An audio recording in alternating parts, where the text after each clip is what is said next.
Hey, welcome to A Foreigner in the Philippines. Something that does crop up all the time, and people who are thinking of coming to the Philippines and living here should know about this. It's not a huge crisis, but it does tell you that you are in a foreign land. A friend of mine always used to say, same planet, different world. And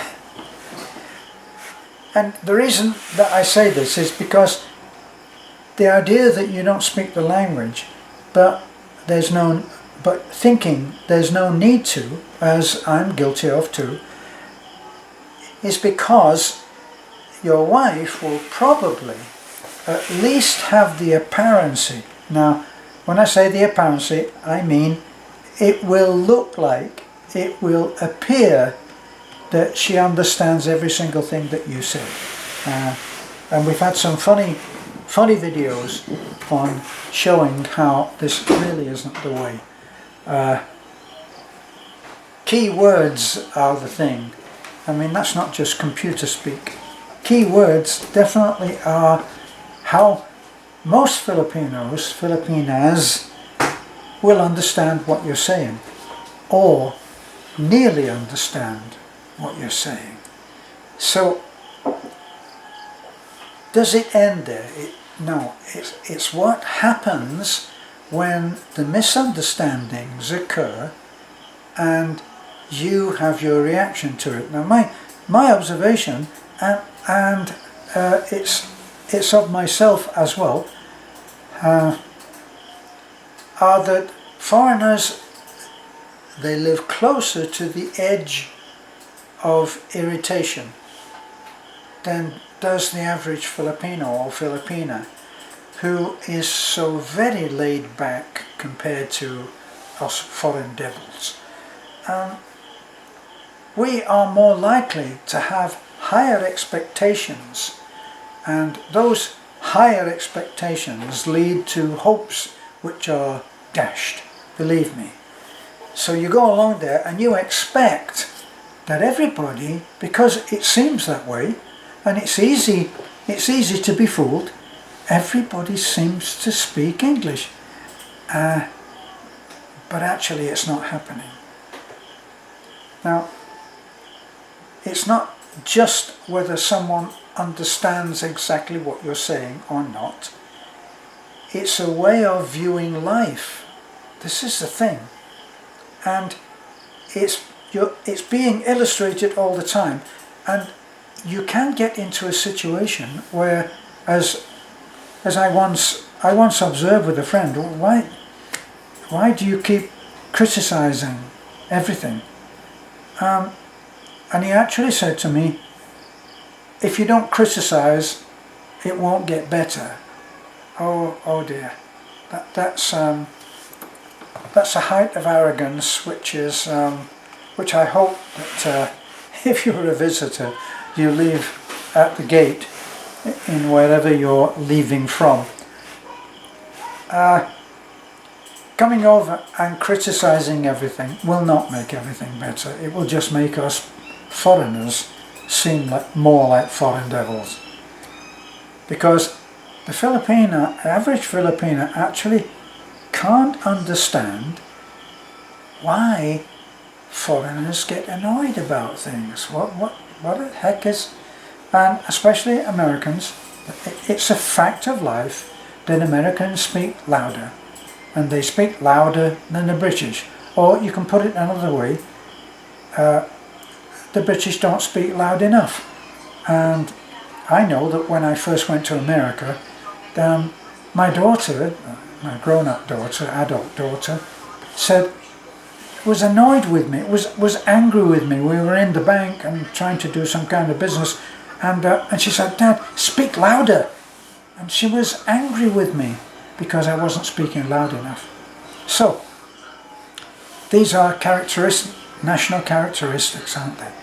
In America, you are required to speak louder than you would be in England. So, uproot an American, take him to England, and everybody's thinking, why is he shouting? take a Brit, uproot him, take him to LA, and everybody's going, what?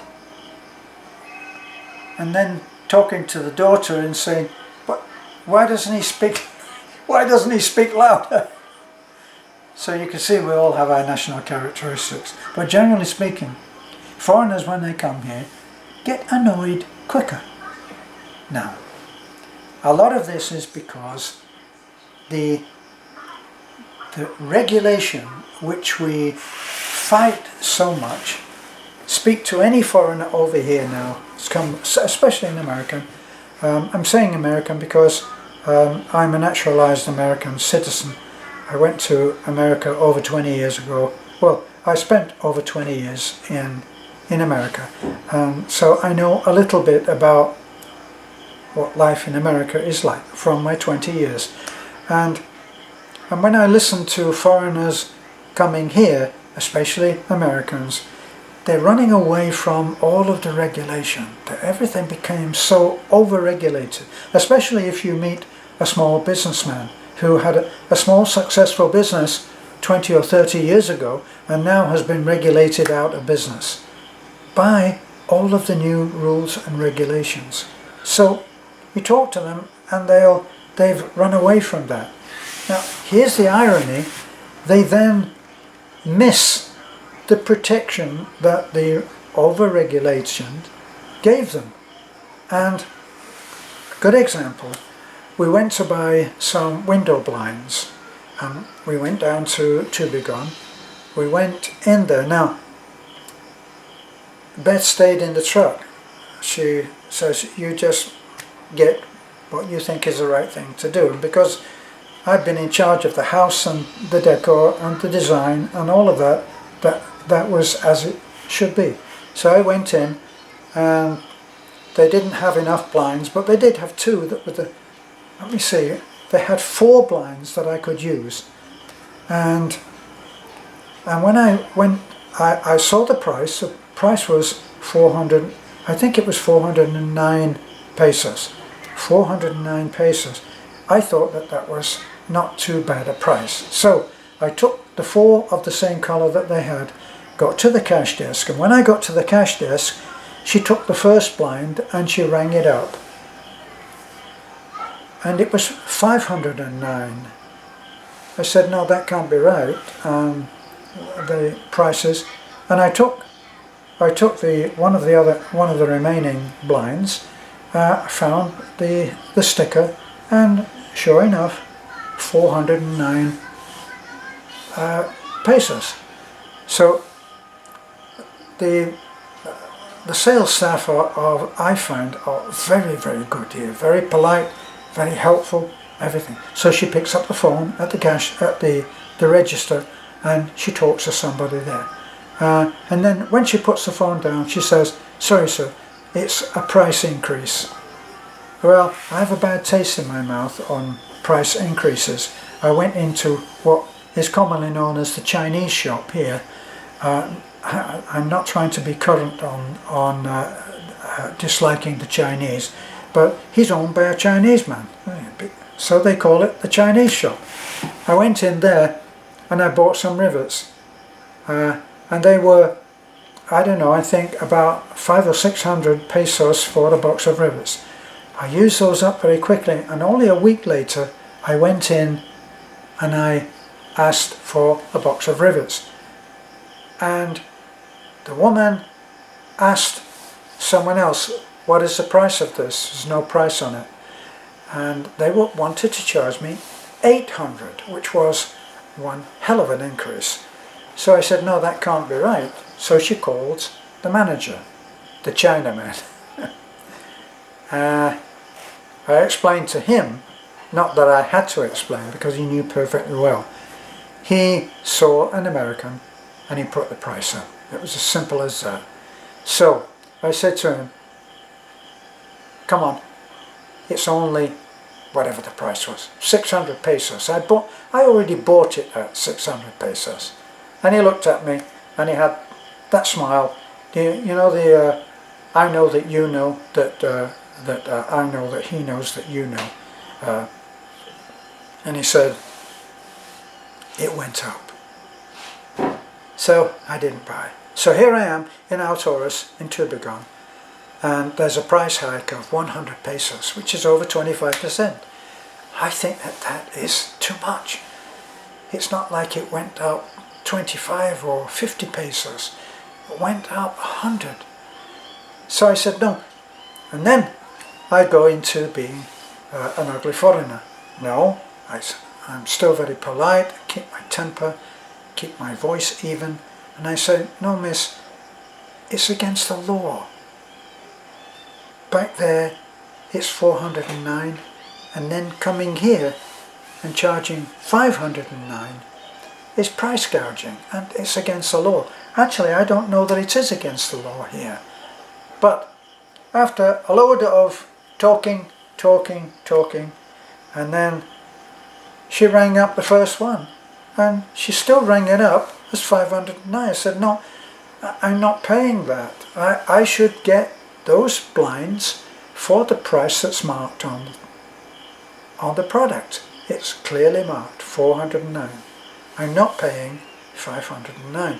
So I stuck on it. In the end I said, no, I'm not having them, and I walked out.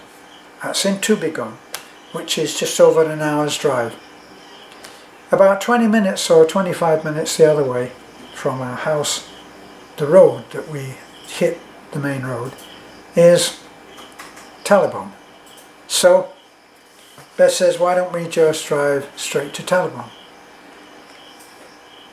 In between time, we have a discussion in the truck. And I explained to her how I feel and what happened and what my decision was and why I'd walked out. And she said, actually, I'm shocked at your reaction. I'm shocked. Now, of course, I'm expecting to be supported. Well, yes, you were quite right, dear. Don't pay the extra money. But she said, no. We've driven for over an hour. We will drive for over an hour to get back. If somebody came to us for help, wouldn't we give them that money without even thinking of it? She's talking about the increase. So actually it was 3 blinds, I believe, and it worked out that it was 300 pesos. So I said, well, it's wrong. It's wrong that that's happening. They shouldn't do that. And she said, but meantime, we now do not have our blinds, and all because of 300 pesos, which we wouldn't think twice. If we go to Talibon, we have a couple of chicken bowls and an azagu, a drink, an iced coffee style drink, and that would cost 300 pesos, and we wouldn't think anything of it. Now, her logic is from the Filipino way of thinking. Mine is the heavily regulated American Brit, where no, you can't do that. That's called price gouging, and you can report a store to the Better Business Bureau, and you can do all kinds of stuff like that, where you just vent, right? And then you blacken the name of that store because of something that they did. What's that old saying? If you do it right, people, if the store does everything right, people will tell a couple of people, yeah, that's a good store.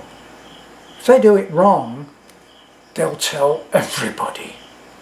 So we're on our way now, and we're going to Talibon. Back an hour and a further half hour, and a further half hour to Talibon, where I buy the 3 blinds that I needed for 509 pesos.